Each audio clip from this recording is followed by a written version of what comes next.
42 million. 42 million people in America are getting mad because they might lose their SNAP benefits. Then you better watch out, mister.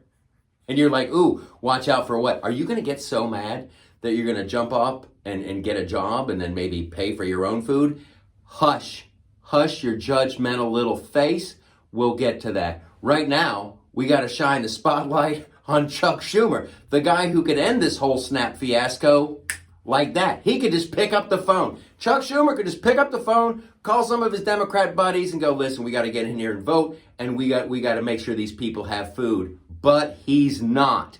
And that should concern everybody who's ever voted for a big government program. You're like, oh, the government's taking care of that. They'll never pull it out from under. He's doing it right now. See, they're in the middle of this renegotiation. They're trying to come up with a budget, and Schumer and the gang are like, well, we gotta do these subsidies for Obamacare, right? We gotta keep those subsidies going.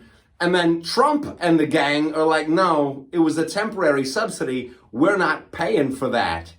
And then you got Schumer going, well, let's see how you negotiate once tens of millions of people don't have food. Bleh!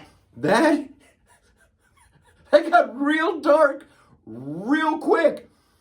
So people are getting mad. They're getting mad because they might lose their food stamps, their SNAP, their WIC, their EBT, their government handouts. They're getting mad. And they're like, oh, you better watch out. If they cut off mine, I'm going to be robbing from stores. I'm going to be grabbing hams and running out there and jumping over a wall. So you seem healthy. Seems like you could get a job, but that's beside the point. That's beside the point.